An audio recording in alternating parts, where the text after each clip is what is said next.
Badlands. Explain those Badlands. That's a hell of a name.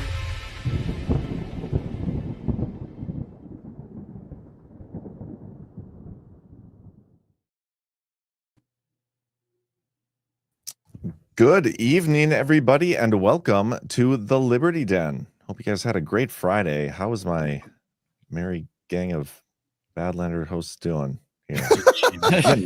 No females tonight. Sounded really gay. Yeah, my bad. Doing well, man. It's NFL draft weekend, one of my favorite times of year as a Raider fan, because it's the only time hope springs eternal for us.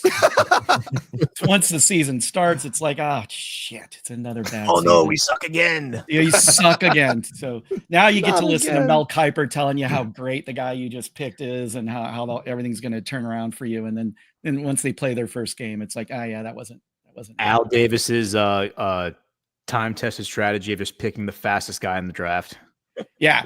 Actually, they picked the guy. They picked the guy in the third round just a little while ago. That was like they always talk about, that was a typical Al Davis pick. He runs a 4.3 40. So apparently we got some really fast dude. So except Vince Young, of course, probably wasn't the fastest guy in the draft. But did he go to the Raiders? No, he did not go to the Raiders. Titans. We can't talk football anymore, man. You might be thinking Jamarcus Russell. I think I'm Jamarcus Russell. Yeah, I'm sorry. The largest bust of all time. 100% thinking of Jamarcus Russell. Joe Walrus. Yeah, dude, that guy was so talented too. Yeah, but really dumb. I remember after they picked him, I went to a bowl game. I think it was a USC game early in the season, and before the NFL season started that year, and these people were from LSU that were in front of me, and they were saying how they're like, and I was all stoked about Jamarcus Russell. And they're like, no, he's like, he can't read, like he's illiterate. I'm like, what? And they're like, yeah, everybody knows that. It was like a joke that they took him first, like he can't read a playbook. And I was like, oh dear God, and then of course it panned out that that's exactly what happened. They would send him home with the playbook and they would put stuff in there to see if he actually read it. And then they'd quiz him the next day. They just, put some little goofy thing in there and to see if he saw it, and he did not, because he could not read. So that's so funny. Yeah, and somehow he made it all the way through college. He's a college graduate, cannot read or write. So well, you know what? There's probably a few of them that don't know how to read or write that are really good at football that make it all the way through. And I think some of them could probably get away with it if they're not playing the most important position that requires the most amount of studying on the field. So yeah, dude, one of the funniest running jokes is and I only know this I don't know how I know this, but 50 Cent trolling isn't it 50 Cent trolling LeBron James? Doesn't LeBron James get trolled for not being able to read?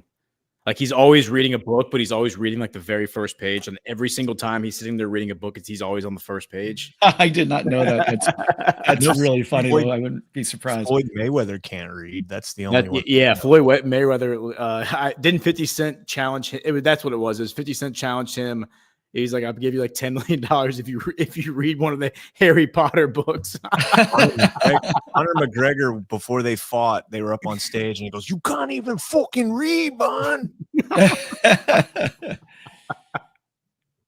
Yeah, it's kind of sad though that these guys get passed through classes and whatnot, without even being able to. I mean, it's like, come on, can't you have at least sports is big business, some kind of baseline? It is. Did you guys see Virginia Giuffre committed suicide?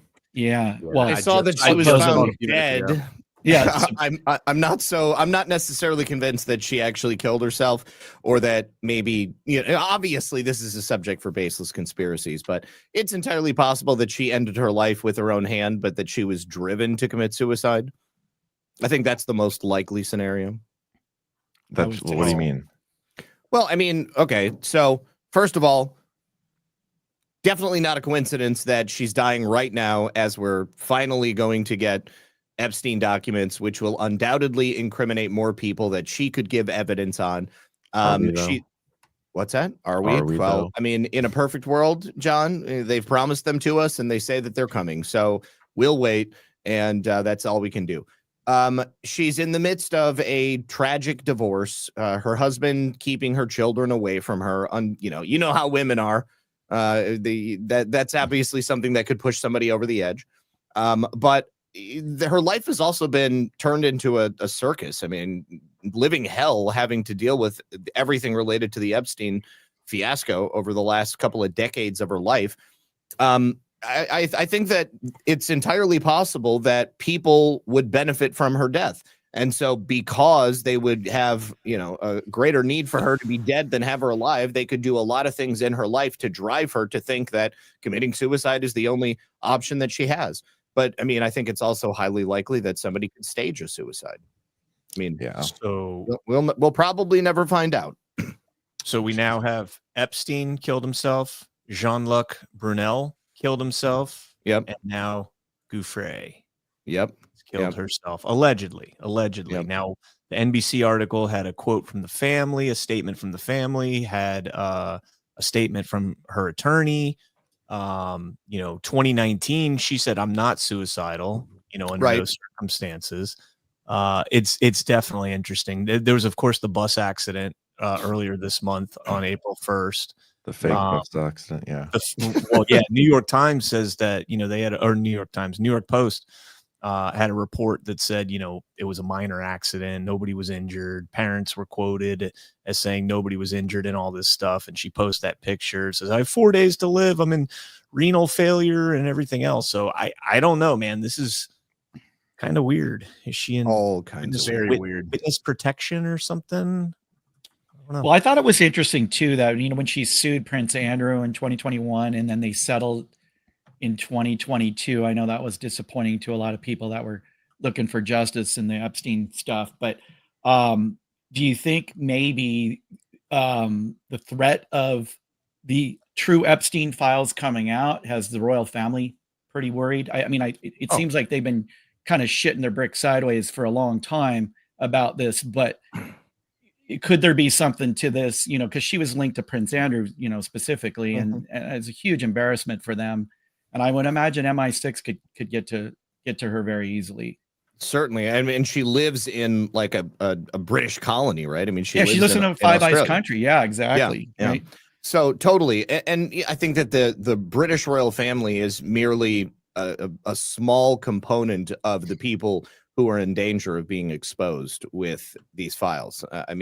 Obviously it's a big one, but Jeffrey Epstein catered to a lot of very powerful people.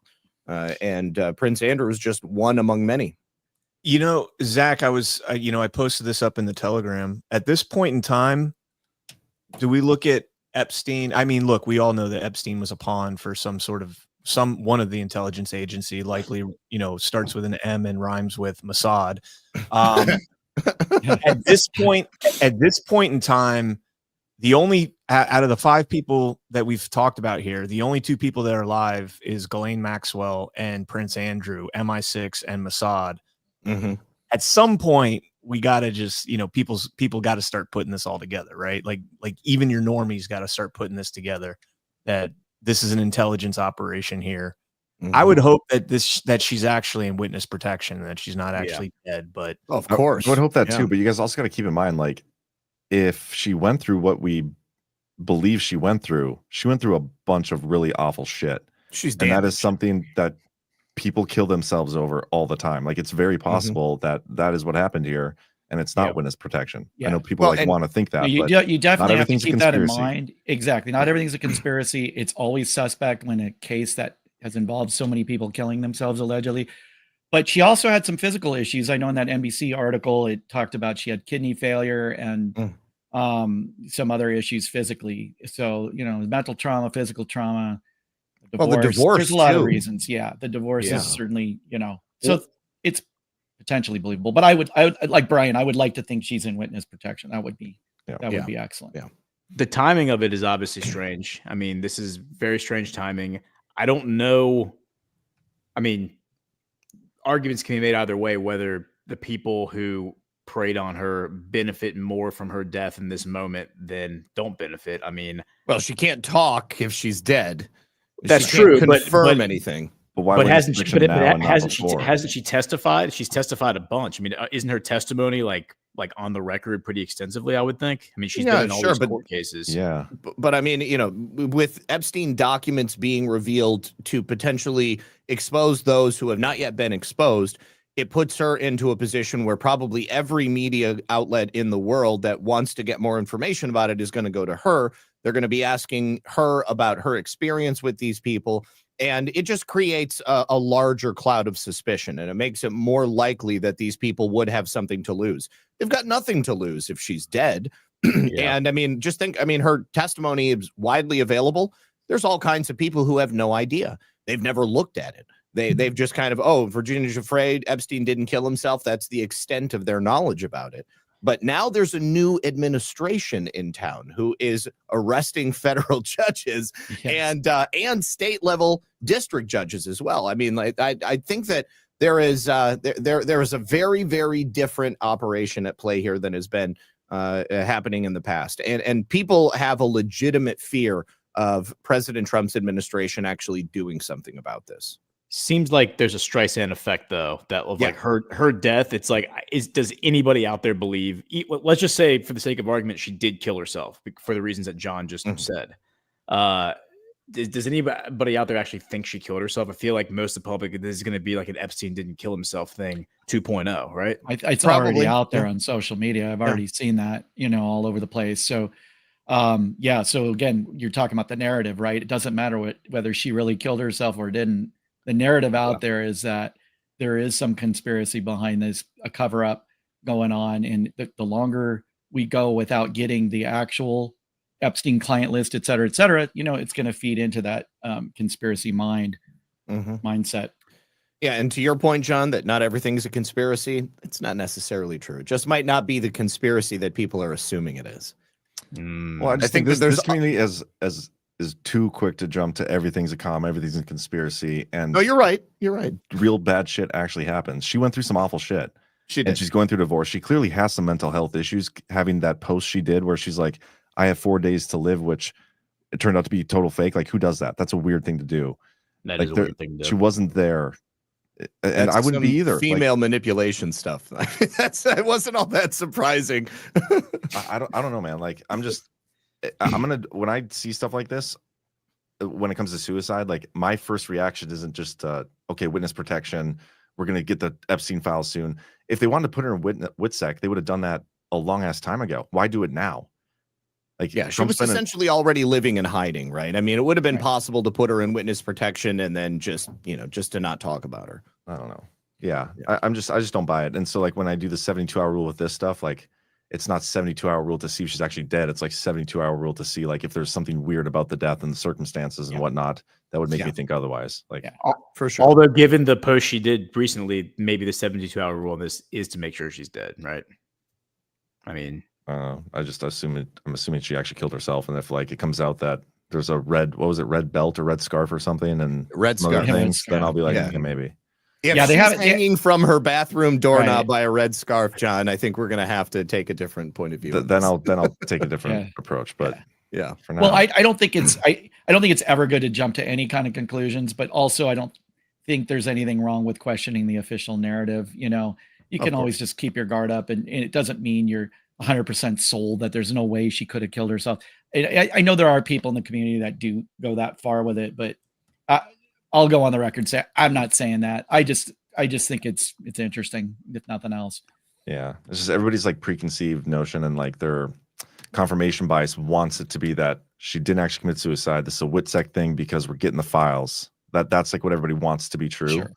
But that's not necessarily true. Let me I'm ask just you, being a Zach, realist, and I know everybody hates me for it, but I don't care. Zach, you might know the answer to this, but she's been living in Australia for several years now. How private was her life in Australia? Was it known, like, where her whereabouts in Australia? Because that's a pretty easy place to disappear. Yeah, her general whereabouts were known, but not specific. And she was living a happy life with her husband and her children. And I don't think anybody knew that she was getting a divorce until she posted that picture from the hospital. And and also, obviously, I mean, not only was she getting a divorce, but she was no longer living with her family, and her whereabouts at that point were not known at all. I mean, we had a hard enough time figuring out exactly where she had even been in the accident. So the reason I bring that up is because when I was writing up my article for Gateway on this, I went through the New York Post article, and they actually show, like, very close to where she Mhm. lives, like the Mhm. street that you turn on to get to her house. And that was only 3 weeks ago. Mhm. So, I'm wondering if maybe, if she has to disappear, if this would be the way to go about it. But Was that her house with her family or where she was staying after the fact? it was where the bus hit her, allegedly. Oh, okay. The school bus allegedly hit her. And they show like a map view, like a Google Street view of where the accident occurred. And I think she was making a right-hand turn into, where she lives. And I mean, once you know that, you could pretty much figure out where she lives. So I'm wondering if maybe that was a disclosure and she had to skedaddle after that. Could be. Worth noting that Mossad did kill Ghislaine Maxwell's father. So that's Or maybe he just faked his death with the help He's in of WITSEC too. They're all in WITSEC together. Well, Everybody. the only reason that I actually believe they probably killed him is because he apparently threatened to expose all their secrets unless they gave him $400 million because he was going into bankruptcy. Was that $400 million to replace the pension fund that he stole, or was that just for him to like skedaddle? It was him to like pay off all of his debts, and basically Mossad said, "Hey, dude, you just need to sit down with all the banks and like tell them your story, and they'll work with you like that. Like other people have done that." And he was like, "I would never do that and disgrace myself publicly. Give me the money, or I'm going to expose your secrets." Like I built this place, and that's true. He did build Mossad, and they're like, "All right, well, we have to kill you now." Okay, yeah. So I don't know. I mean, maybe he did fake his death. I would love to find out that he's still alive because then he could be prosecuted. But we'll find out. I'm pretty sure there was still like a bunch of money that they never were able to track down. So I think he had the means to fake his death and then just kind of disappear. But it wouldn't surprise me, honestly, if they did kill him. But I mean, the fact that they never found a body, I mean, that's what leaves the lingering doubt, right? Yeah, true. Yeah. I feel like sometimes our community like doesn't even believe in heaven. They just believe in WITSEC. Like everybody dies. Nobody actually died. They just go to WITSEC. Or if they go to hell, it's Guantanamo Bay, right? Yeah. Well, if you actually read the original Latin translation of the Bible, heaven is a term that can be construed as WITSEC. Yeah, for an anonymous suburb in Bismarck. Cam, what's up, man? Dude. What's up, people? Good to see you, Cam. I just What's up, realized Cam? guys, I can say fellas and not feel sexist. Yeah. Well, Oh, dude, Cam Screw might that. be a You can little still offended. say fellas and not feel sexist when there's women here. I don't know, man. Ash really makes me feel uncomfortable when I don't mention that, like let the world know that I'm talking to a woman and a bunch of men. And it's not her. Like, it's just like Ash is a world-class bully, dude. She's very good at bullying, and you just have to accept that. And like she's a haze beast, man. She's a total haze beast, and that's why we love her. And I'm gonna likes be honest with you conflict, guys. too. Ash is a world-class woman. That's what she is. She's a cool motherfucker. That's Cool what I would say. motherfucker. Yeah. She's a cool motherfucker. She's also from my area. Whoa, like she went to high with school. a hard in my R, area. huh? A hard So, R. Yeah. And we'll yeah, never hard say R. this to her face. We only say The that she's hard not on the show. But yeah, she's great. She texted and asked if we needed help tonight, and I said we got a good crew. So, Dude, does Rumble Studio not put the chat in StreamYard? no. So on these shows, it doesn't, but on like Altered State on Wednesdays, it totally does. Dude, Well, It's not just me because I'm getting YouTube chat. Well, you're That's not all- streaming through. You're not streaming through Studio on You're right. Altered State. So you know what? I guess I just okay. So, but on this, aren't we using StreamYard to go into Rumble Studio? Yeah. So on Rumble Studio, I have this stuff on the screen. Huh. But yes, so for whatever reason, when we do it that way in StreamYard, it doesn't show the Rumble Studio chat. That's weird.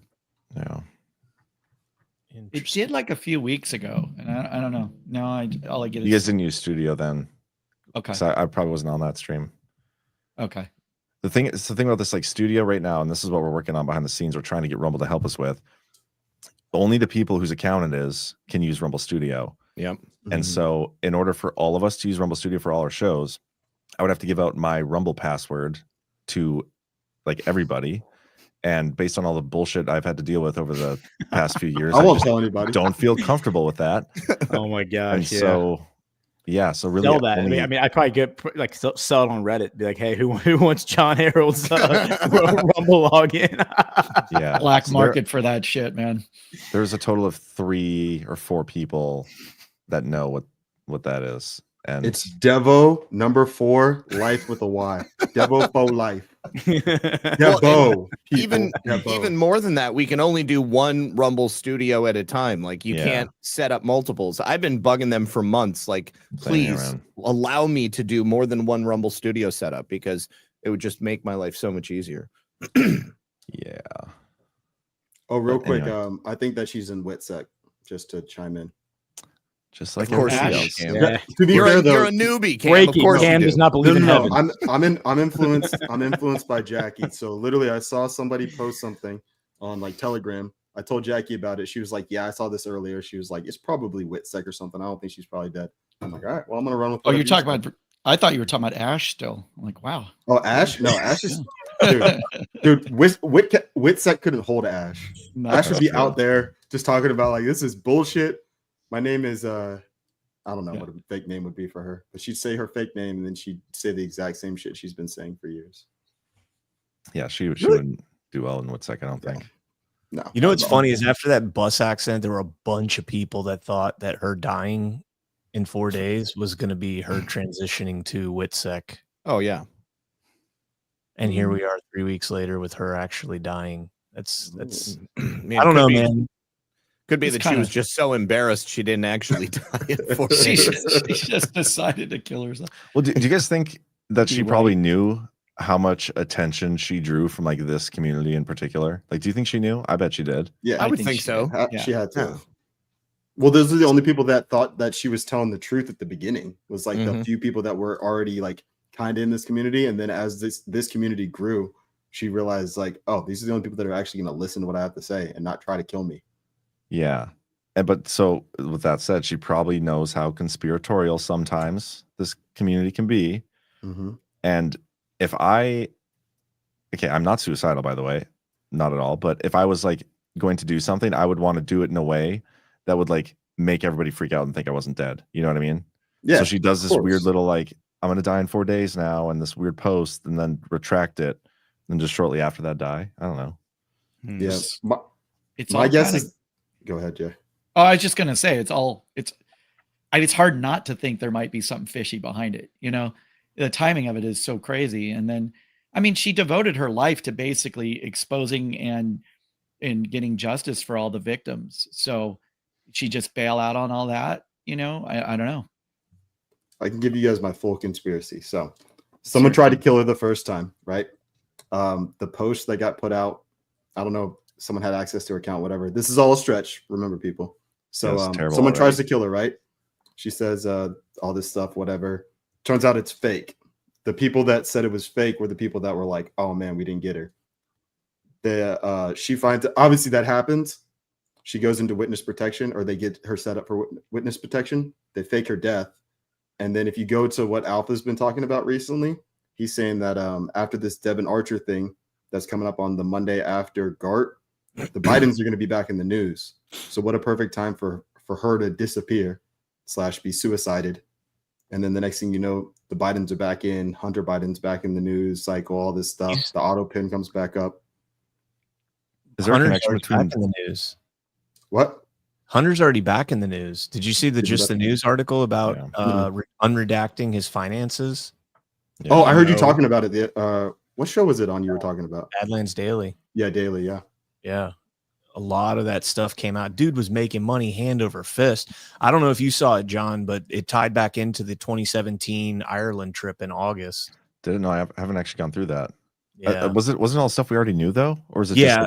Just so that aspect of it, we knew that they had gotten $5 million in August of 2017, and then like 3 weeks later, they went over. All the Bidens went over, had that little secret meeting at the Four Seasons because they couldn't have it in their office.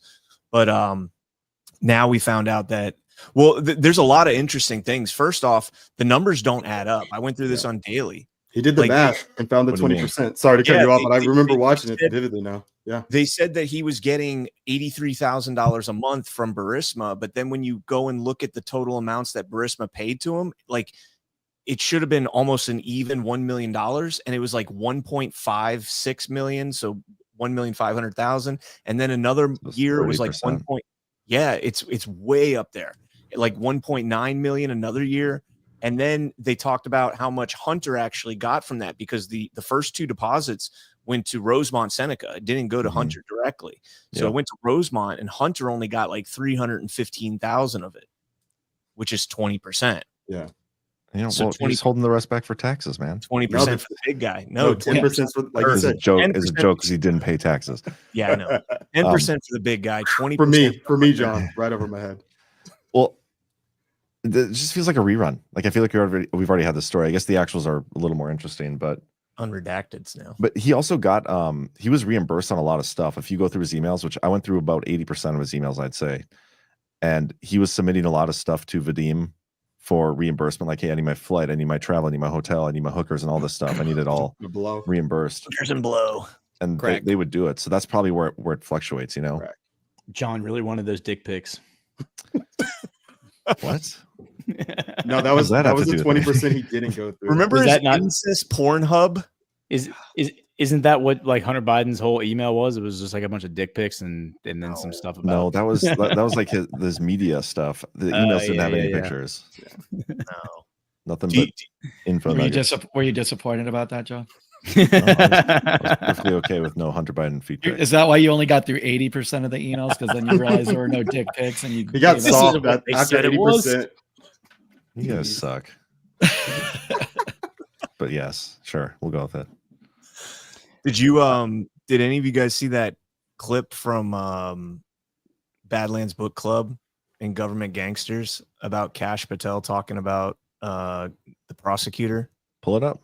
I watched it. I heard you talk about that on, was it Daily? I'll pull up the shorter version of it. But Kash Patel, for all these folks that have been like freaking out about the arrest and everything else like this, me and Ash were reading this this part. I think it was not last week, the week before. It was 2 weeks ago. And yeah, it just smacked off of everything that's going on right now. Evidence. When the FBI gets to decide without accountability to investigate whatever they want, whether the activity is criminal or not, we end up with fishing expeditions like Crossfire Hurricane. In fact, the moment an FBI agent opens up an investigation, it should be done with the assent of a DOJ prosecutor. This is an extremely powerful way to curb the overreach of the FBI, since FBI agents will only be able to investigate what DOJ lawyers allow them to investigate, not whatever they feel like looking into. DOJ prosecutors are actually trained to know what evidence matters and what doesn't. They know that you just can't go around searching for evidence to manufacture a crime. And you certainly can't manufacture evidence in order to justify warrants. Instead, the agency should be investigating crimes to find evidence of wrongdoing based on real probable cause. Now, keep that paragraph right there in mind. In fact, highlight that paragraph, because we don't have a U.S. attorney. We don't have a prosecutor, a head prosecutor, lead prosecutor in D.C. yet. So everything Kash Patel is saying that you need to do, we need a prosecutor in order to be able to go through with all of these motions. So I thought that was really fascinating, because that's like, is that true, Ed Martin is the guy. Ooh, what did I do? I hit the wrong button. Oh, you got rid of me because I kicked everybody out. John's got all these different things set up there. The hardest, like the most scrutinized confirmation so far of all the Trump appointments that we've seen, it was Kash Patel, but now it's been Ed Martin. Ed Martin has been just absolutely drugged through the mud and delayed and stalled, and everybody's pushing back. It makes Kash Patel's look like a like a fluffy cloud or something. Yeah, cakewalk. There you go. That's probably better than a fluffy cloud. But didn't they have a temporary? It's Ed Martin's the interim, but you can't do anything as the interim. I mean, you can technically, but you can't, because he doesn't want to give him any fodder to kick him out, in the confirmation hearings. Like, he can't. What's he going to do now? Like, they'll just absolutely destroy him in the Senate hearings if he comes out and he's like, oh yeah, we're indicting Jamie Raskin for Act Blue smurfing and Adam Schiff for, he can't do anything yet. Well, will there even be confirmation hearings? Because Adam Schiff said that he is going to hold them up indefinitely. Exactly. And why would you hold them up indefinitely? Because you got to have a prosecutor in DC for Kash Patel to do what he needs to do. So when's the next recess? I see what you're getting at. And I thought about that, a recess appointment. Yeah. The only problem is a recess appointment's only until the next time they convene, right? Aren't they on recess right now for Passover and Easter still? Didn't they get like 2 weeks off? I don't know. I thought they had a 2-week break, Congress. They literally haven't done anything this entire term. They haven't done shit. No, I mean, it's hard to tell, right? Like you wouldn't even know they were. They've been off since 1997. Zach, to you, question: how can Adam Schiff hold it up if he's in the minority? What can he do? Is he on the committee, judicial committee, or he's on the committee? Yeah.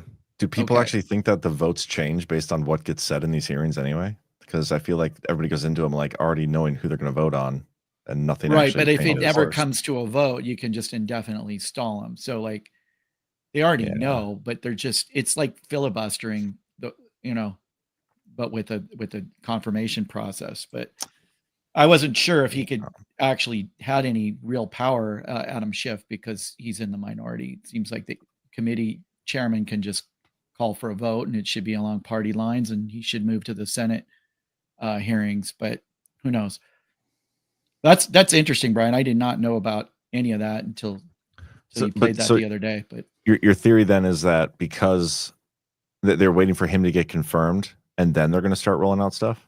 Yeah, he's saying in that segment of his book, he's saying that the way that the FBI should work is the FBI should not be initiating these investigations. It should be initiated by a DOJ prosecutor, because the prosecutor knows specifically what to look for.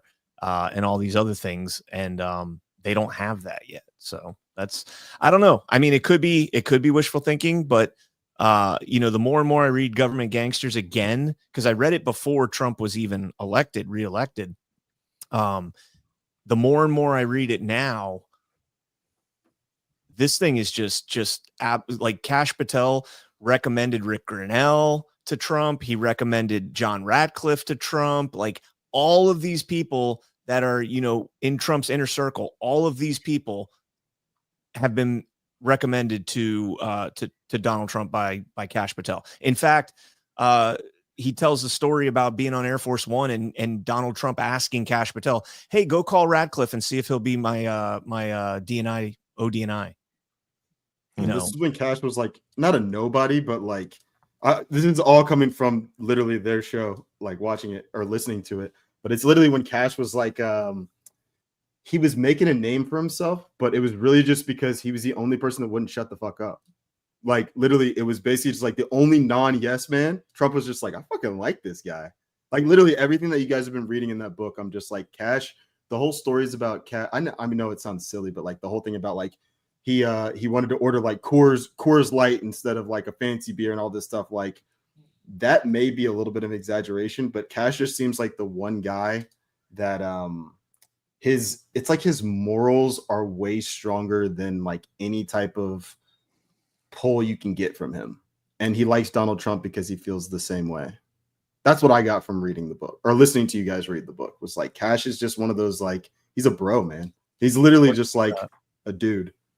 One of the craziest parts was the chapter we just read where they're talking about the al-Baghdadi raid. That was my favorite one so far. Yeah, that was fascinating because he's sitting there and Kash is like, I was invited, like President Trump and the First Lady were watching Rambo First Blood with John Voight, and this raid was about to go down, and then we get called to the Situation Room, and Melania came with them, and like we're all in the Situation Room, and then Mark Esper shows up, and he's like, who the fuck invited Esper?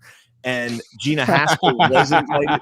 No, seriously. Yeah. Kash was like, Mark Esper was not invited, and he just showed up. And then he's like, Gina Haspel. He's the Secretary of Defense. Yeah. And he flew from Brussels. He flew from Brussels back to DC just to sit in on that meeting. It got leaked. That's what Cam said. It was like he wasn't invited. Wow. So then he talks about Gina Haspel, and he's like, Gina Haspel was invited and decided not to come and instead watched it from Langley. Tell them what you thought, Ken. What you said in the I think she was monitoring something else going on over there, to get assets out of there before the raid took place or something. It was a 2-hour raid. Usually those door kicker guys are in and out in like 10, 15 minutes. It's usually why did it take 2 hours? Because it was a lot of shit that they had to go through. They had to fight through a lot of shit to get to Baghdadi. And he was held up with kids in a suicide vest. Like he Is that the one literally with had the like dogs? 4 or 5 kids. Yeah, that was when they sent Conan the hero dog. Yeah, Conan went into the chased into the cave, and then he blew up the suicide vest, and Conan got injured, and then Conan got a medal from Trump. Yeah, That's right. dude. This book is so fascinating. Dog comms, bro. Dog comms. Dude, that chapter, like I like randomly turned it on. Like I was like, oh, I haven't even been paying attention. I saw last week, but I didn't see the beginning of the book. And I listened to that whole episode, and I was just like, holy shit! Like, and then the part with Mike Pence when they were together, and he was just like, fuck yeah, and he was like, I don't know if I should have said that in this moment, but like, I think he gave me a pass because we just killed the top terrorist in the world. Yeah. Like, that's cash though. It's like he's around all these fancy people. He also had like an emergency suit to show up, looked like shit, and was like, fuck it, I gotta have a suit. I'm not gonna not wear a suit. I'm not gonna wear jeans to go watch us take out the biggest terrorist in the world. Yeah. And people just kind of gloss over the fact that in 2011, John McCain and al-Baghdadi appeared together on CNN. Dude. Like we're just gonna act like that didn't happen. I mean, it's on the intro to my show. Like they literally just sat in a room. They talked, all the guys who became the leaders of ISIS. And yeah, I mean, Meghan McCain, what's up, girl? Like your daddy is sitting there with al-Baghdadi in 2011, and then Arab Spring happens and ISIS forms. Like what's going on? Al-Baghdadi's a real daddy. McCain was speaking at the Maidan. All right, like literally encouraging the crowd at the Maidan. Didn't he also meet with Bashar al-Assad? Mm-hmm. I think you have photos of it. He was friendly with him too, in that same time frame. No, McCain. No. The reason that he was meeting with al-Baghdadi was he was telling al-Baghdadi that they were openly saying this: we're going to go overthrow Syria. It's like, no, he's saying it another time. Like he's saying in the Middle East. Didn't he meet with was it al-Assad? He said. Yeah, Bashar al-Assad. Pelosi met with Assad. That was like 2003. Maybe that was Pelosi. Yeah, this was pre-operation to remove al-Assad and create ISIS, basically. But Brian, as I was talking about on my show, I learned, like, looking into the origin, because I did the origin of Assad in 2004 and 2005. They started doing all the election crap to Assad. So it's like all the NGOs went in there and they started flooding Syria with like pamphlets and speakers, and they started like monitoring elections, and all the stuff that they did to us in 2020, they were doing to Assad in Syria. And even to the extent that when CNN was interviewing him in 2005, I found the clip, the CNN reporter warned him they were doing this to him. And he was like, oh yeah, I know. Like they're totally doing this to me. And I mean, remember back then the media was anti-Bush and like hated the Bush administration. So they were trying to like cast the Bush administration as bad guys, and they were. But so they did all the stuff to him. And so then he starts cracking down on the NGOs, cracking down on these like media outlets that are really, probably CIA cutouts. And that's why they call him a dictator, is because he was going after these groups. But he also rejected the Qatari pipeline in 2009. That had a huge impact on their treatment of him. Did you guys ever see the Shane Gillis stand up where he talks about the dog and like the al-Baghdadi raid? Yes. No, do you have it? Funny. I got it. Yeah, This is good. So funny. His voice is so good too.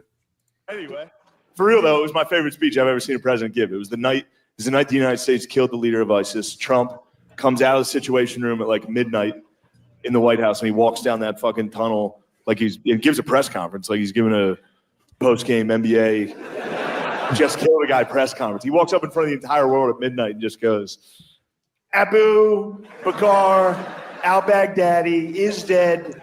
He died like a dog. And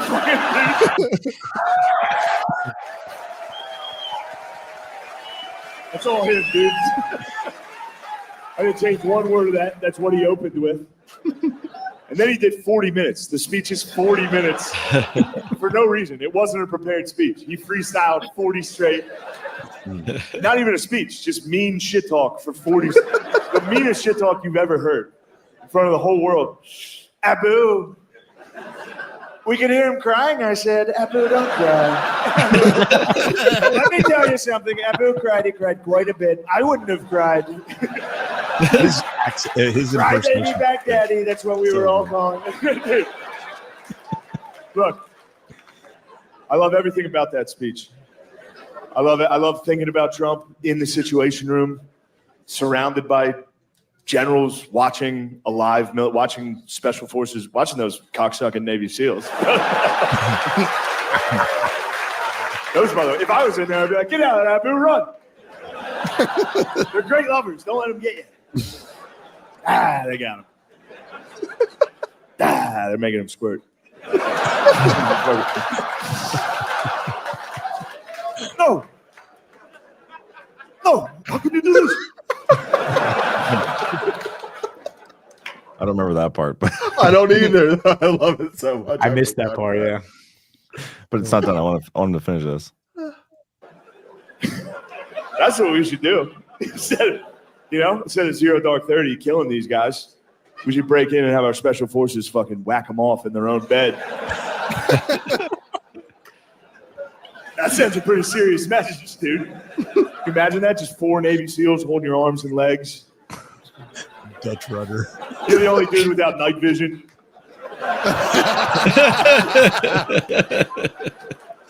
No!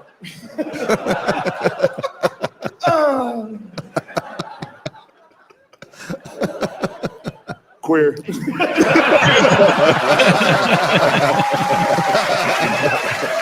They fly away on a helicopter. You just got jerked off in your own bed.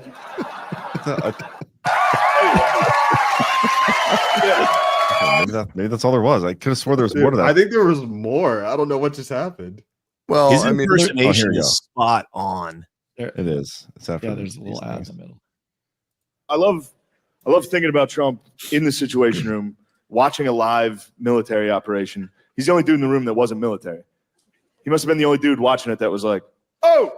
Like, you could tell he's never seen it before by the fucking speech. The speech sounded like a guy just trying to tell you some shit he saw. World star. A lot of guys would knock on the front door, not these guys, not our guys. Not our guys. Our guys went through the wall. They blew up his wall. And they used dogs. Beautiful dogs. Beautiful dogs is the funniest detail. It's true. They actually did use it. Was the Army Rangers, and they used dogs because they were afraid al-Baghdadi was going to be wearing a suicide vest. So they killed him with dogs and a robot. And then made fun of him for crying. Like, dude, let that guy cry. That's the scariest death I've ever heard of. Yeah, so good. But he got it wrong. CanCon told us. Yes. The guy blew himself up He did.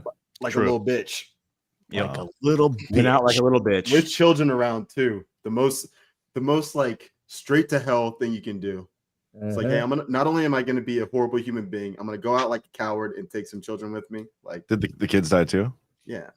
Yeah. oh, yeah. Damn They near don't took out generally Conan. survive the Yeah. suicide bombings. Well, I don't know, like if they got away. I don't know how far into the room the SEAls were or whatever. I don't know. No, it was yeah.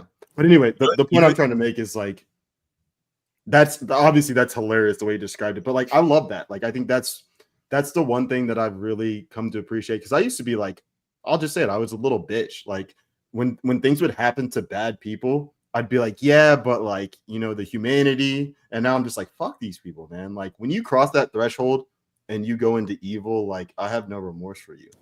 Like God's the one that's supposed to judge you at that point. Like I don't give a fuck. I hope that we send. I'm glad that I think Cash said in the book, like our special forces made the meeting. Like all they did was make the meeting. They didn't judge him. They made the meeting. I mean, at that point, we know where he's going. But like, dude, fuck those people, man. And honestly, I don't mean it literally the same way. I want to clarify, but like the people that are trying to usurp us, our country, like I had the same type of lack of remorse. I don't necessarily want the same things to happen to them. I think it's all case by case basis, but like, don't treat people that are acting inhuman like humans. That was one thing that Trump taught me from like 2020 on, because I didn't really listen to him before But when he started saying like these people were animals and stuff, at first I was like, oh, that's harsh. But now I'm like, no, man, these people are animals. Like, True. There's a reason we have civilization and rules and laws. Like when people start breaking those laws, there's some laws that may be silly, whatever, but there's certain laws that we do to keep our society together. And when people break those down, man, like kick those people the fuck out. Like even cultural things, like when people start like saying, hey, it's okay to love someone that's 16 and I'm 30 something. It's like, no, that's just a breaking down to get your kids, whatever. The moment you go past whatever the legal age is, which I think it's weird when someone's 18 and someone's like 30, whatever, but like 18 is the age we decided to choose, whatever. That's an adult. When you go past that, when you start going down, man, we don't need to push the parameters, because once you get lower and lower, that's when we get into where we are now. Yeah. So go ahead. I was Zach. just going to say, these people, they use the framework as a method of control, like to try to hold us accountable, but they absolutely do not play by the same rules. Mm-hmm. I think that the only way to successfully deal with these people is to just go in as hard as possible. And I really am hoping that we're just going to have a judge a day that's going to be arrested in the coming weeks, because you know, I mean, Kash Patel back in March, I mean, he appeared with Pam Bondi on one of their famous Fox News appearances and suggested an investigation into the finances of Judge Juan Merchan. I think that these first arrests that we've seen, they are the most obvious and lowest hanging fruit of judicial corruption. You had a judge that was living with with a Tren de Aragua gang member, providing him with material support and weapons and, you know, room and board and all of that. So obviously they got to go after this guy. Then you got another judge who escorted an illegal alien out the back door after she had dropped the charges. Whatever. I don't know. This person identifies as a woman. That's all I know. There we go. All right. That judge in Wisconsin basically escorted a guy out of the courtroom in front of the victims after dropping the charges, essentially, and standing firm with these illegal aliens. So clearly that's an easy one. There's a bunch of other easy ones, and we need to see these people held to account. And the judges act with impunity because no one ever holds them to account. They know that they don't have to play by the same rules. And I was talking with my guest tonight. The judiciary is standing in its own little fiefdom, because they're basically this, you know, oligarchical class. They know that nobody's going to hold them to account. Well, now that's starting to happen. Congress exempts themselves from every single law that they pass, and the judges can break the law from the bench. Nobody does anything. Congress can break the law from the houses, from the floors of the houses where they are making these laws against us. The only branch of government that has had any sort of legal consequences happen to them is the executive. Okay. So now the executive has tremendous power in terms of investigatory and abilities and the ability to arrest. They have to start going after them. And I sure hope that that's the track that they're taking from now on. Getting back to what Cam was saying earlier about Donald Trump calling these people animals. Back in Trump 1.0, you remember when he called those MS-13 gang members animals, and the leftist media went absolutely ballistic. I think this illustrates, now that we've come this far, exactly the brilliance of Donald Trump, where he says something that sounds outrageous at the time because nobody had ever heard that kind of rhetoric. And, you know, you got all the talking heads on TV exploding about this dangerous rhetoric. But what he did is he basically cornered them. He painted them into a corner. So this is now, they're now in the corner of defending MS-13 gang members. And you know, it's gone all the way, you know, to the present now, where we're seeing, you know, Van Hollen going to El Salvador to bring back this MS-13 gang member. So he's sort of forced them to like basically die on this hill. And it's just, you know, there's always a method to his madness. So whenever people, you know, back with the, you know, the mean tweeting days, you know, I always said there's a reason why he says everything. And, you know, we're starting to, well, we saw it, but, you know, other people I think can see it. Cause I don't know, if I was a leftist, I'd be going, really, this is the hill we want to die on? We're defending, you know, illegal alien, gangsters, terrorists that are here, doing horrible stuff. And every time they come out and defend them, you got Levitt out there like saying, "Oh, look at what this guy did. Look at his rap sheet," and they're just painted into a corner, and it's brilliant. How much in financial resources do you think they've exhausted on this Abrego Garcia clown? The left God. NGO? Yeah. Dude, we don't know the number because it's like, think about all the not hidden, but like the subtle propaganda that they push. Like and they have to fund all of that. Over one guy. Yeah. It's pretty And insane. of all guys to pick, it's this dude is by any fair-minded individual, he's a piece of shit. He's a piece of garbage. And the guy, is a wife beater, everything else, but this the hill they're going to die on. I said, you're just watching the destruction of the D party and not just the D's, but there's, obviously people on our side that are part of this uniparty as well. So I always want to clarify that, but it's mainly the D party and they're just hanging themselves. Yeah. And go ahead. Sorry. He's like the new George Floyd for them. But I want to go back to what Zach was saying. It's kind of eating at me, like, and he's not even here, so that kind of sucks. Maybe I should roast him, John. Roast him. I think it's an interesting point, and I just want to elaborate on it. I'll come back to it when he's back on. Okay. So I'll add to what Jay was saying, and oh shit, I already forgot what I was gonna say. Jay, well, the Democrats need to know that their cash cow is drying up in 180 days. So long from now. I remember. But go ahead. I mean, do you guys think that they really care about illegal aliens like this, or do you think they were sort of manipulated into taking this stand, and it's just Trump playing on their Trump derangement syndrome, knowing if he goes extra hard and says really outlandish things about these people, they're just going to immediately knee-jerk reaction defend them, and now they're stuck. It's like an albatross on them. They're stuck with these MS-13 gang members as their hill that they're going to die on. Yeah, I thought just the anti-Trump.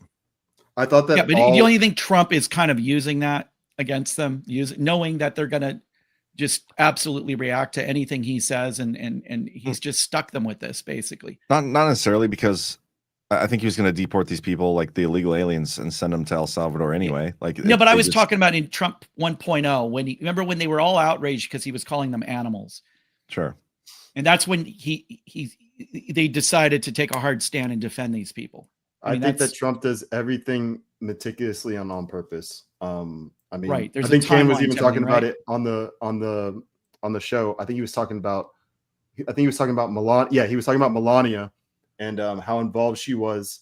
It was the press conference after the raid and announcing it and talking to the families and stuff like that. And he brought up the clip we saw before the 60 Minutes or whatever, where he's moving the water around and all that stuff and how meticulous he was.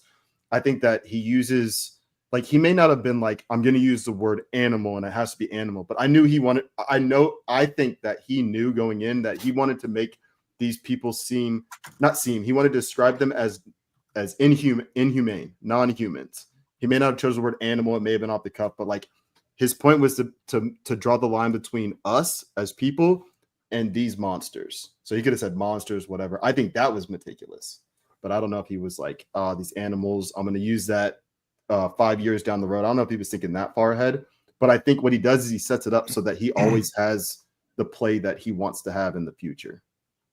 Like he always has. I think he knew damn well that they were going to just absolutely, go ballistic when he used that rhetoric, as they like to say. Well, I think that was the easy quote taken out of context, though. Wasn't it taken out of context in a certain way? Well, they were trying to say that he was saying that about any illegal, the hardworking illegal aliens that come across just so they can get a job and support their families. He said it specifically about MS-13 gang members. Yeah. So you're right, John. They did take it out of context. It became a big controversy. And then, it's like roll back the tape and you can prove that he was talking about specifically the gang members. These people are inhuman. I think you might be right then, Jay. I think you might be right then, because if he said it specific, well, I know he did, but he says it specifically about MS-13, and then they go with the whole thing. Like, they're so obvious in their defense of him, because everything, like you said, is Trump derangement syndrome. Like, all he has to do is say one trigger word, and all it has to be is like a strong word. It could be like he could say shit in the middle of something, be like, these people are acting or talking shit or something like that, and they'll be like, oh, he didn't say they were lying, whatever. He said talking shit. That means that he thinks blah blah blah. Like he just baits them with a trigger word. Yep, exactly. Speaking of taking Trump quotes out of context, has he sat down with Goldberg yet? I thought that was supposed to be yesterday, but we haven't seen anything on it. We haven't seen the article yet. The Pope died, so there's that. But I think it was scheduled after that. I haven't seen. I mean, maybe he's editing it to try and make him look really bad. His True Social post said it was coming out. He was sitting down with him the day, like he posted about it, was the day he was going to sit down for the interview. Yeah, I believe that should be a good one. Yeah, if I was Trump, I would have my people recording the whole thing myself. Oh, yeah. You know, you always do that. Didn't you do that with 60 Yeah. Minutes or with that one lady? What was that? Oh, with Anne, whatever her name is, sir. I don't know if it, This it might is have been 60 him. minutes. You Yeah, can't yeah, lie yeah. like that. Yeah. What was her name? I don't remember. But then he came out with the unredacted version of his interview. I was like, here's the truth. The uncut version. I yeah. can't remember her name. I'm sick of like I said this the other day on my show, but I'm sick of like you can't go and call these people the enemy of the people and then like go and give them exclusive interviews. Like, come on, man. Like, you know what I'm saying? Roll him right Yeah, but back. he's manipulating them. He's using- usurping the enemy. Of Why the even? people. Why even? It doesn't because have to. you're Okay, but why are we manipulating these people at this point? We don't need because to. you use the enemy's weapon against them, right? So if Remember, the he's left is going to America's use people president. like Goldberg to Is try the to mainstream undermine media a relevant president, or are they use them not right anymore? back. Are they relevant or are they not? Sadly, They're they're useful still idiots. somewhat relevant. They're useful idiots that can be used to our advantage. Why wouldn't you? But this is what I'm saying. Like our own community will justify one thing, like, oh, the mainstream media is dead. We're the news now. All these things, and then it's also like, okay, Trump's going to go give an interview to the enemy of the people because we're going to manipulate them and use them. Well, Like, I don't believe the mainstream media is dead. There's a ton of people that still watch CNN. I think- and I think that they're in dead to our us. circle, it's irrelevant. In our Yeah. circle, it's Yeah. irrelevant. But I'll be in right back. you know, Yeah, he as wants to reach other people. yeah, as a whole, I mean, it's still very much relevant. You go out and ask some normie on the street, like, hey, what happened with Signalgate? What's Signalgate? And they'll tell you what Signalgate is, and you'll be like, okay, well, you just completely butchered that. But they get their talking point orders from the Mockingbird media still. Speaking of that, I I'd like say what you the- said today the about freight- the dirty line thing at the Pentagon. That was a good point that you made. Like, how long's it been there? Like, Yeah. does it even exist? Like, how is there a dirty line at the Pentagon? That makes no sense. It's so stupid. It's so stupid. They're just doing everything they can. The Pentagon situation right now is really fascinating. Alpha and I covered the Dan Caldwell interview last night on SitRep. And, I'll tell you what, man, like, I don't know who fired him. I would like Hegseth to come out and directly address who fired Caldwell, Carroll, and Selnick. Wasn't it but those- Casper? Yeah, I thought it was. It was Casper, and he left. That's the story that came out today. But you're telling me that Hegseth doesn't have any say over these things? Like, Caldwell and Hegseth have been friends for a while, going back to Concerned Veterans for America. Yeah. Like, they've been friends, like, not just like, oh, I know who he is, but like buddies. And you're telling me that like nobody alerted Hegseth that Caldwell was being kicked out, and he didn't like, hey, slow down for a minute. What are you firing him for? I mean, maybe that's why Casper got fired as well. They're saying it's because of, internal politic bullshit between them. I don't believe that for a second. I think there's an active conflict going on right now, not just, and me and Gordon have talked about this as well, not just within the Pentagon, but within the entire Trump administration, where you have the neocon establishment, Iran war hawks going against the non-interventionists like Caldwell and Carroll. And, you've still got your kind of, I don't know, your covert guys that are taking actions behind the scenes to remove these people. And I don't know, man. I think the firing of Caldwell was a really, really bad idea. I agree with you. I mean, I think also that it's interesting that Caldwell gives the interview to Tucker, mentions that Susan Rice is sitting on this board and that these boards are totally filled with neocon and just anti-Trumpers.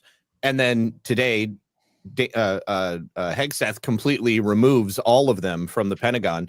And I mean, that removes that civilian layer, which is especially interesting because within the military chain of command, you don't have the right to say no. I mean, you're given a direct order and you've got to just go ahead and follow it. But civilians don't have that that specific requirement. I mean, they can stand up and say, well, no, we're not going to go along with this, and we're going to recommend something else. And they have a unique layer of, I guess, the ability to thwart the administration's efforts and whatever the Secretary of Defense wants to do.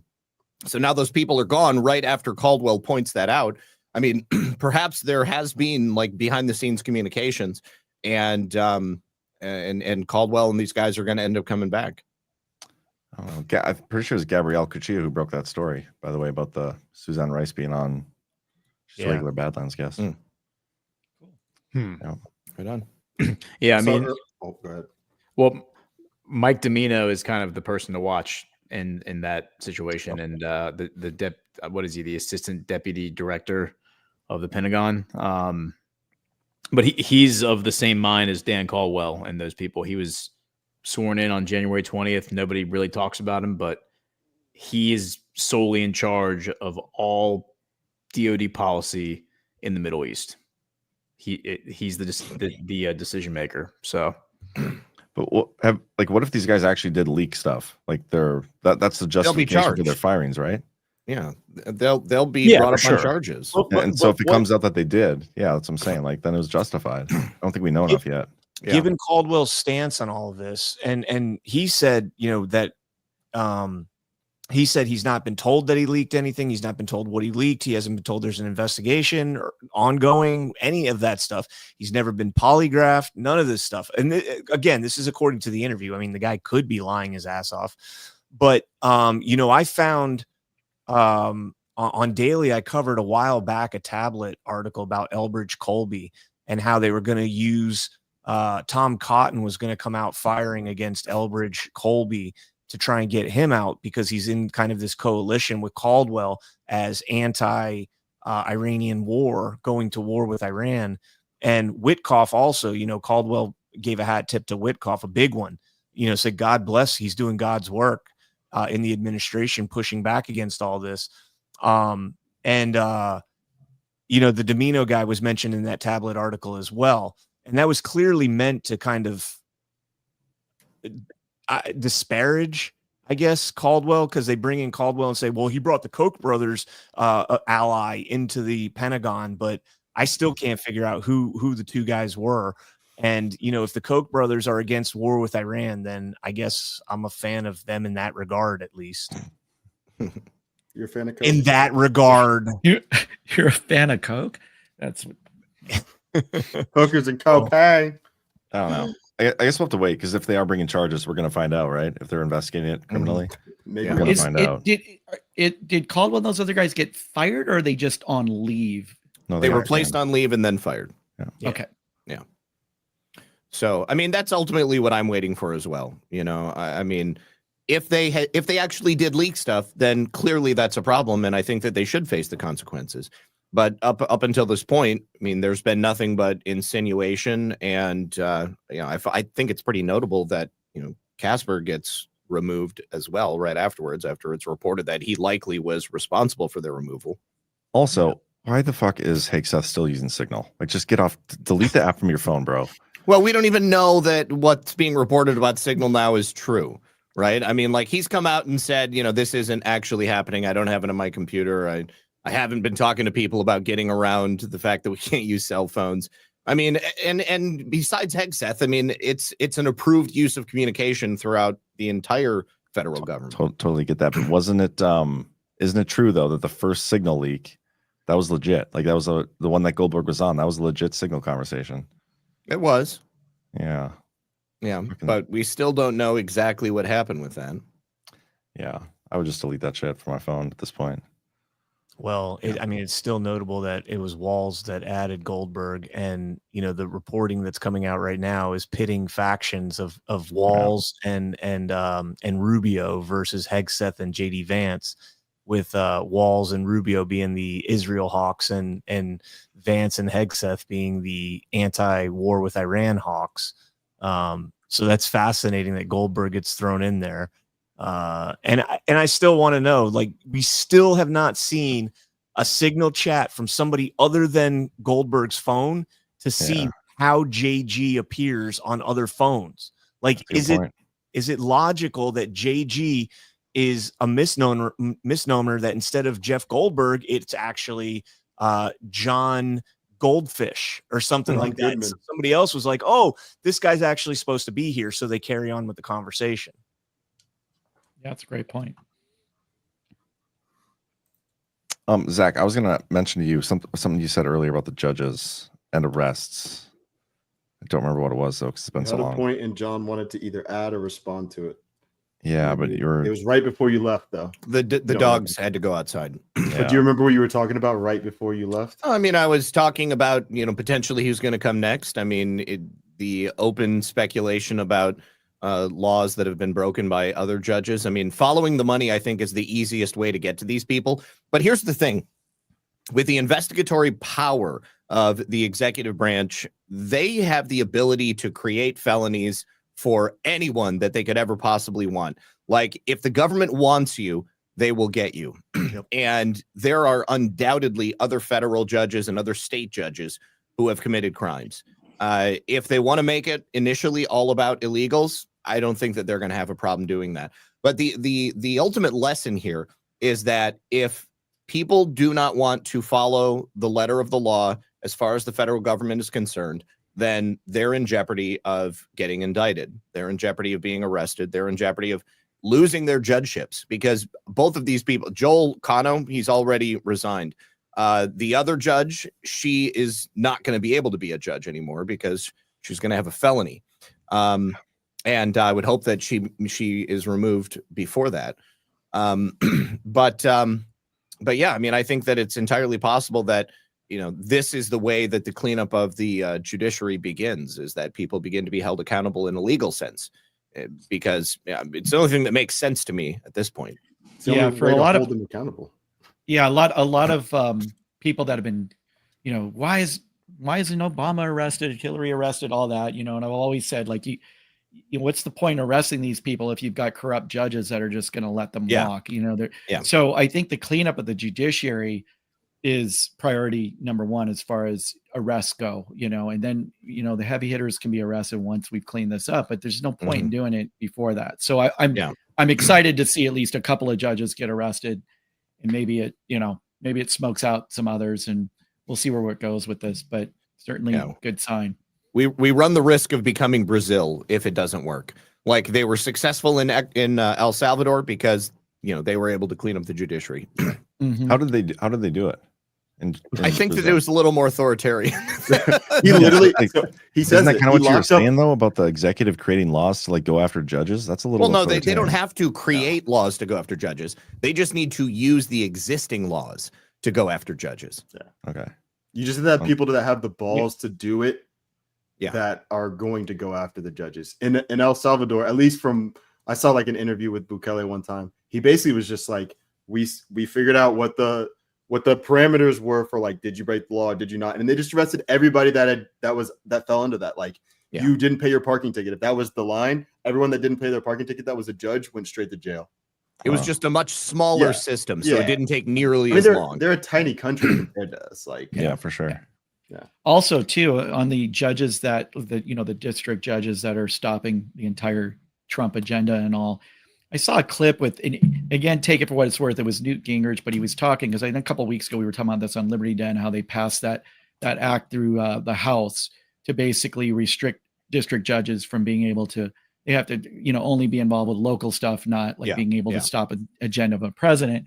And he said that he expects it to, and Grassley expects it to pass through the Senate, because we were talking about that a couple of weeks ago, and we were saying there's no way they're not going to filibuster it. There's no way they're going to get 60 votes. But for whatever reason, Newt Gingrich says it's going to get passed and Trump's going to sign it. I don't know if you guys saw that or if you've been following that story at all. But no, but Newt was the first politician I ever met as a child. His office was in the same building as his local office was in the same building as my dentist. His district was our district. Actually, that would have been when Ash still lived here. I think she would have been in high school. But yeah. So Newt was cleaning your teeth? No. He's probably watching. I bet when they put me out, when they put me out, he's probably looking through the window. He's like, yeah look at those teeth. Yeah. No, I he bet was a you nice he's- guy. He came to our school and everything. Like, I mean, obviously they're all nice when they come to school. Yeah. Like, oh hey kids, how you doing? Yeah, But, nice guy, terrible dental hygienist. But it was funny because I hate to say this because I don't want to make my parents look worse than they already make themselves look. But they're from Arkansas, so they were Clinton people. So Newt was trying to get rid of their boy. And Yeah. Well, I mean, if you weren't a Clinton person, chances were pretty good you'd end up dead. So yeah, looking back at it, preservation there. Looking back at it, they're black people from the South. Yeah, I'm pretty We sure love they were Bill like, Clinton. oh, Won't say we a love damn Bill word Clinton. about Bill We Clinton. love Bill Clinton. Don't hang us, Bill. Don't That's hang right. us. Please, I'll please. say it right now. I love the Clintons. I did not suicide myself. No, but yeah, I mean, trying to think. Oh of yeah, my Babbage on responsibilities. YouTube is saying Chris Farley imitated Gingrich in front of him. It's That actually was I've never funny. seen that Really? in a long I've time. seen- Oh, I've you've yeah. never seen really, that? really. Is there a I've clip of seen that? that. No. He did Yeah, it there's a clip on of the it. house floor. Yeah. Yeah, bro. Yeah, Yeah. Brian, do you want to find that? Because we I do will. have to get to our ads real quick. So I should probably Let's do do that. those. And then we can watch that on the flip side. So first up, we got Rise of Tire. By now, you've probably seen the new collab between Rise and Badlands Media, but I'll tell you what you haven't seen yet. The end of Clown World as we know it. But have no fear. Introducing the latest addition to the Badlands INTL lineup, the sequel to the best-selling Psy War series. We've been conditioned by these clowns to accept their circus. But it's time to unwind that and strike them out the history books. The future belongs to the real, and we've got it in droves. Go to badlandsmedia.tv/rise for the full line of premium and direct-to-garment streetwear. Made to order right here in the good old US of A, the heart of the resistance. The fall of Clown World is upon us, patriots. Let's make it official. All right, thank you, Rise of Tire. For the person who got mad at me for the volume, I do not control the volume on your computer. Well, I to be apologize. fair, the volume is higher on that ad, but I have no control over that, so so don't yell at me about it. Next up, we got 1775 coffee. Weak coffee is for the weak, and at Rumble, weak has never been part of the mission. No fillers, no fraud, and no settling for mediocrity, just like 1775 coffee. It's single origin, small farm, hand-picked, specialty grade coffee that stands for quality, free speech, and calling out BS when it matters. Forget stale, mass-produced beans, just roasted enough to hide the flaws. Dark roast hits like a Trump tariff. Medium roast keeps it bold without the bitterness. And Vitality Mushroom Blend, real energy and lasting focus with no synthetic garbage. For K-Cup pods, whole bean, or fresh ground coffee, go to 1775coffee.com. Use code STUDIO for 15% off and start your morning with coffee that stands for something. And for every dollar spent, it enters you into win a Cybertruck and $30,000 in cash. Nice. Awesome. K-Can, you got that video? Nice. Georgia, Newt Gingrich.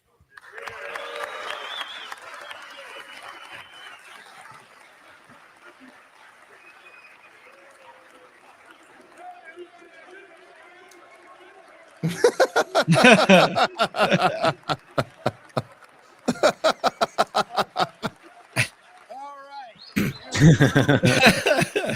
Farley's so great. Good, good. All right. Thank you. All right. Thank you. All right.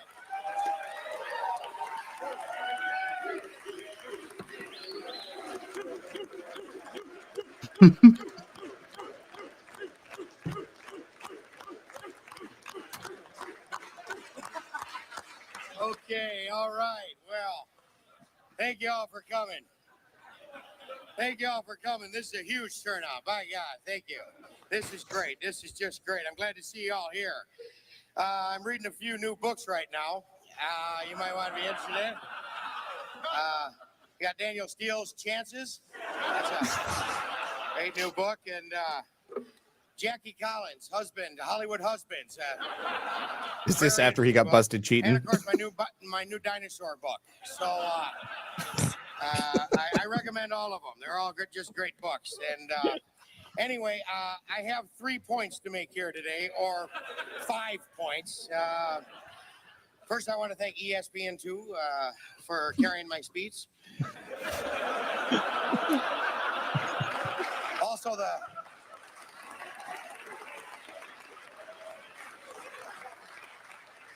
like to thank the Gardening Channel, C-SPAN, and of course my friends at PBS. Also, for those of you watching the NET, open your textbooks to Chapter 6, and there will be a quiz on Monday. Anyway, we're here today to help celebrate the first 100 days of the Republican-controlled Congress. Oh, all right.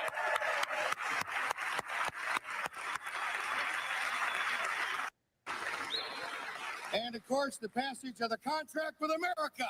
Yeah. America.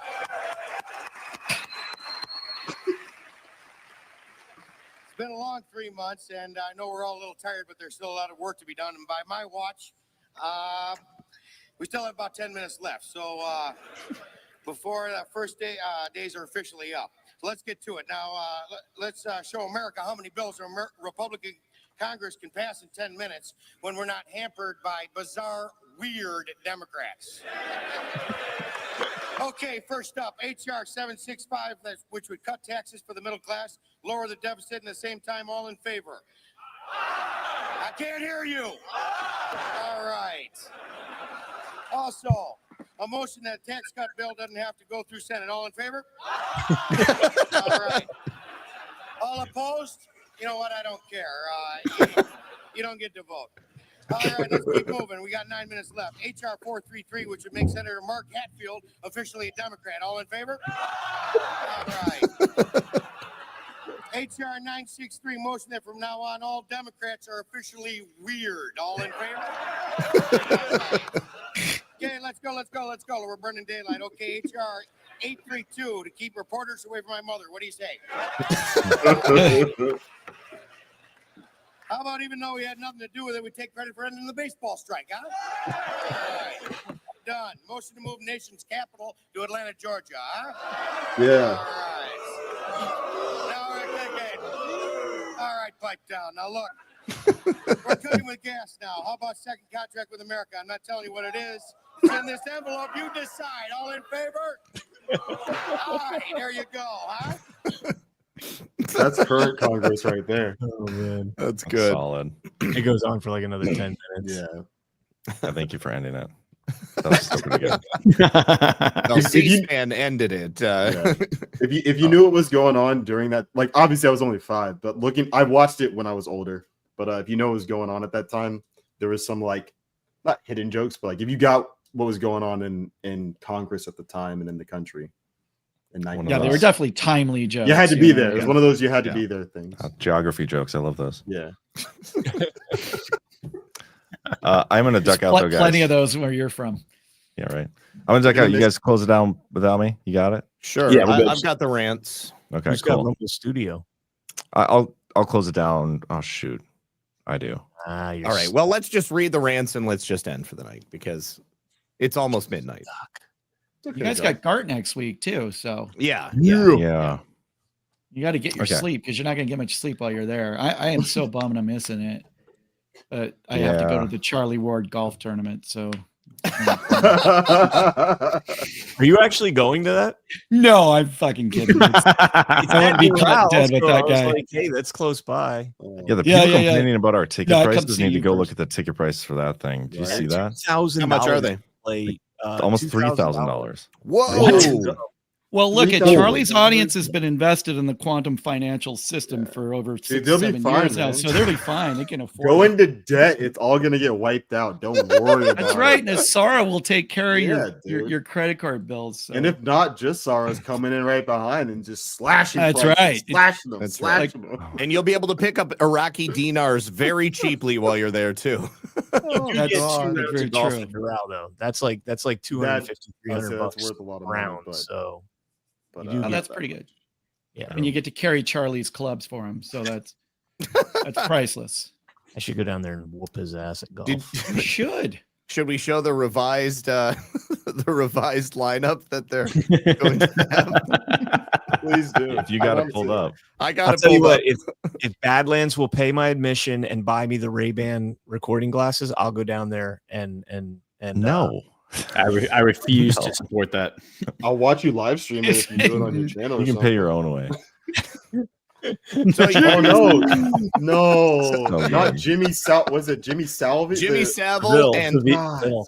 and Hugh, I forgot his last name, but Hugh was the BBC presenter who was recently fired and found guilty of engaging in improper conduct with minors. And we all know that Jimmy Savile is England's most loved necrophilic pedophile. But Charlie Ward famously said in a live stream that he used to go to the BBC and procure young girls with Jimmy Savile. And I don't remember the exact quote, so you'll have to dig it up to hear it. But he stopped dead when he was saying something about the age of the women, and then rephrased it so that it would not be illegal. That was the vibe. Yeah. Anyways, Sheesh. Quite What an the eclectic bunch. quite the list of speakers there. yeah. Mhm. You said you got the rants because I The closed down rants. my tab. Yeah. Yeah. So let me pull these up here. I think we can end it here, John, if you gotta go. No, it's okay. If he's got the rants, you can read 'em. I just got to get up early. My kids have I have basketball, soccer, and a basketball camp tomorrow. It's a busy day. Just gonna go to bed. Oh, by the way, before I forget, SoCal Badlanders are meeting up tomorrow at the Punch Bowl Social in Rancho Cucamonga at 1:00. So if you are from SoCal and would like to join, come on down or look us up on SoCal Badlanders Telegram chat. I want to make it out to one of those, Jay. We got to chat. about Yeah, the yeah, we'll have upcoming to talk about it. Yeah, Yeah. that'd be great, man. They would love that. Tomorrow, I will be Great, watching. great group of people. Always Go look forward to 3-0. it. Oh, John, and and then Wilder looking good, man. Right? Dude, Not surprising. I was watching them on Tuesday and then on Thursday, like hoping that they'd lose so I could make fun of you, but they dominated those games, man. and by the way, there's a North Dakota State player got picked in the first round yesterday. pick 16th, Zabel. Yeah. Zabel, yep. By Lineman. the I was gonna say he's on the O line, isn't he, or D line? O line. Yeah. They're like either a quarterback Big old or corn fed a lineman. Their quarterback actually probably will get drafted probably tomorrow. before Shador Sanders. Yeah, he slipped out of the second and third round too. Dude. That's Man. crazy. Because he's a Oh, Trump supporter. No, I'm just kidding. Yeah. All Sorry, right. Trump said. Cam Ward, baby. So Maddie Line 145 says Ash is totally June in Handmaid's Tale. Isn't the Handmaid's Tale like a revenge porn story about killing conservative Christians? Yeah, that's Yeah. Ash. That's Exactly. All right. And then Babbage 3 says Zach on Double Dare. I actually do have that one pulled up. I do too, actually. Oh boy. Okay, go for it. Go for it. Actually, I did. Did I delete it or did I exit out of it? I must have exited out of it. Never mind. Okay, here we go. I'll pull it up. I hope this is the one I saw from somebody else. That's pretty good. You'll be able to tell by my laugh. All right. Yeah, And that's it. That's it. That's it. sorry, the answer is Amerigo Vespucci. And I said, I mean, if you believe the official narrative, sure. That's so good. That's pretty good. It's a And then deep cut. the girl just like, Okay, there we go. There you go. Bring that back up. 1027 JS. Good den and good evening to you, sir. thank you, That's Joe. a girl. That's Joe. Thank Sorry, you. Joe. Fellow I always North do Dakota. that. I always How dare Joe, you. I just immediately assume a man. Misgender. So it's Everybody on the J-O, internet's a not man. J-O-E. All Just right. for that you don't get any of that $20. Custard One says suicide reports in Australia are almost always described as no suspicious circumstances. So the report on Virginia specifically passing due to suicide is at least notable. So Oh, but around the world, it's usually referred to as a suicide. I haven't seen specific local reporting or any statement from police, but I will definitely take that into consideration. Yeah, the reporting comes from her family. It's Comes the from ones her family. that Okay. gave a Okay. statement to NBC. All right. And then Keith O'Higgins says, do you guys think George Santos cried in court today, hoping to get sentenced to a female prison? here's the thing: he's gay, so he's going to spend the next 7 years in a man's prison. He's in heaven. I would think he'd be excited. He's in heaven. He walked in there like this. He was like, "What's up? Send me to men's prison." You guys think Trump pardons him? I think he pardons Santos and Menendez. Why? Why Menendez? Fucking committed fraud. But he might have evidence to exactly. give. Exactly. Yeah, that's the only reason that I would think that he would. But Santos, I mean, if he does it, I mean, I don't know what else he's going to say unless, I mean, he's come to the DOJ and said, hey, I have, specific information to give. But I mean, he was kind of a pariah in the Republican caucus. So who would he have information to give on? Yeah, I'm sure he loved caucus. Wait, didn't we miss the last one? This reminds me of this clip from The Do we have Office. one more rant? Yeah, we hold did. on. Let's play this clip. Oh, okay, gotcha. Why would you cancel Jim's credit cards? I usually can think quick on my feet, but they were so fast on the phone. This constitutes identity fraud. Oh, God. I wouldn't last in jail, Oscar. I'm not like you. What's that supposed to mean? Well, you don't know about jail? Oh, you would love jail. Why would I love jail? Because you would love it. Perfect. So that's good. That's good. Oh, because all right. Keith. I don't know if you got that. For those of you who don't watch, Those who don't know. All right. Keith O'Higgins also says, any truth the Lincoln Project had the highest bid to be Charlie Ward's personal ball washer. ZBM says, I'm too sleep deprived to say anything funny, so I'll just give you all money and wish you all a good night. Thank you very much. We give you a good courtesy laugh anyways, huh, Cam? Thank you, ZBM. Yeah. Thank you, everybody. Awesome. All Well, right. thanks everybody for tuning in. One last quick announcement too. Brad and I are starting the music show, the audio files next the Saturday after GART. It's May 10th. It's going to be airing at 6 p.m. Eastern. We're going to lead into Cam's great new show, The Flow. And so some of you had asked, because I know it was on the schedule for this week, but we postponed it till after GART because we've still got to get a few things together. It's going to be a little different than I Dig Music. We're going to have like regular segments and all. I think it'll be fun and you guys will enjoy it. Nice Absolutely. little departure from the heaviness of the political world that we're immersed in most of the week. So Yeah, we do got some schedule changes coming up, by the way. So starting after GART, not only will that be happening, but also Shipwreck Show is going to be starting her show on Badlands. It'll be Wednesday before Altered State, which is going to move Matt Trump's show to Friday before Liberty Den. Then also Flow, you're moving up a half an hour because after Flow is going to be Alpha's show that he's syndicating to Badlands, and that's going to be between Flow and the DPH on Saturday. So I'm gonna go 7:30 to 9, and he's gonna go up to 9, and he's gonna go 9 to 10:30, and then to the DPH. So it'll be your show, Jay, from 6 to 7:30, and then 7:30 to 9, 9 to 10:30, then DPH 10:30 to when John gets tired. cool. We got a nice Saturday lineup coming in. Wait, real quick, am I doing 8 o'clock tomorrow or 7:30? Because somebody asked me earlier, and I was like, I don't know. Just show. No, I think Alpha's starting his show tomorrow. So okay, so I'm doing 7:30. Yeah. All right, perfect. That's what I told people, but I didn't want them to be waiting 30 minutes and be like, "Fuck this guy, I'm out." Yeah. Cool. Show up at 7:30, bro. Awesome. Well, thanks everybody, and we'll see you tomorrow. Thanks. Later, y'all. See you guys. Making your way in the world today takes everything you've got. Taking a break from all your worries sure would help a lot. Wouldn't you like to get away? Sometimes you wanna go where everybody knows your name, and they're always glad you came.